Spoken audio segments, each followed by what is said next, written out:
So that's how you build session tokens. So the next question would be, are there any possible attacks on session tokens? They seem like a pretty sensitive thing because they allow users to log in. So we have to be really careful with session tokens. One possible attack is that an attacker might steal your session token. And if they steal your session token, they can log in as you. Because remember, the session token is associated with you, and you're currently logged in.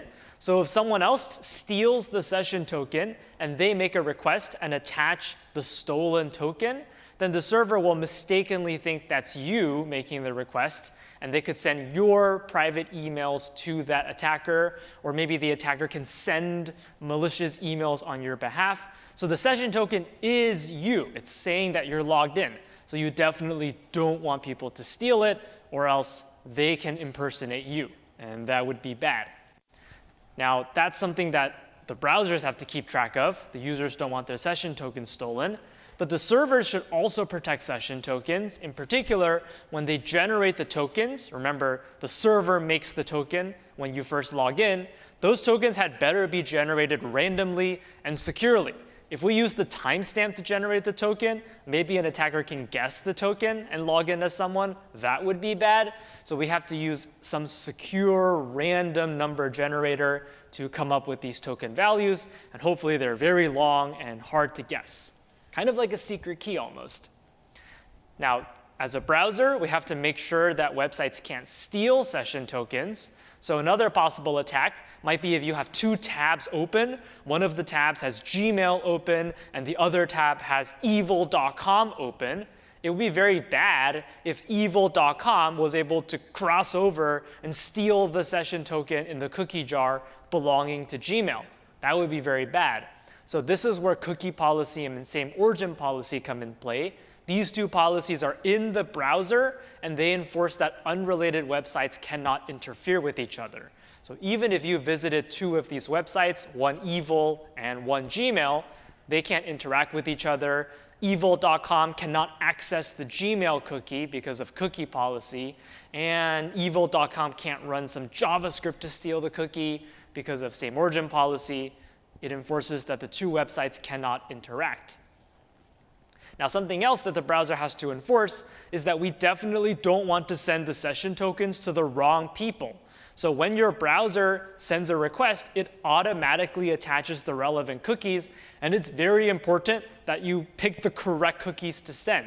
You don't want to send the cookie with your top secret Gmail token in a request to evil.com, because now the attacker has your token. So this is where cookie policy comes in play. The server setting the cookie has to be careful with what domain it chooses and what path it chooses. And the browser has to obey that policy to make sure that the cookies are only sent to the servers that want it and not to any unwanted malicious servers. So as a top secret value, you have to do all these things to protect it. So how do you protect a session token? Remember, these are all the different fields of a cookie that we saw. We already saw that the name would be something like token or session ID, and the value is some long random value that you know and the server knows, and it associates you with this particular random value. What about all these other fields?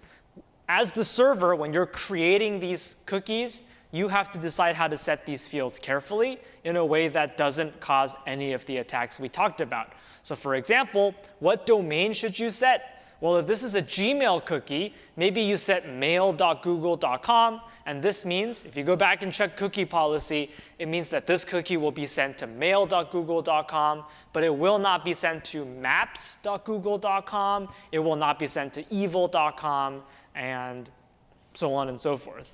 Maybe you want this cookie to apply to all of Google. Maybe you log into Gmail, and it also logs you into Google Maps. Then maybe this domain would be google.com. Maybe that's more appropriate. You, as the server, have to decide who can receive these cookies. And likewise with the path, you might only want the cookie to be sent on specific paths. Now, what about the secure flag? It might be nice to set this to true so that only HTTPS connections, those are the ones secured with cryptography, can be used to send this cookie. We wouldn't want to send this cookie over an insecure connection where attackers on the network can steal it. And that's something we'll see again when we talk about networking. What about HTTP only? Again, it's a very confusing name, but this name means if it's true, JavaScript cannot access the token.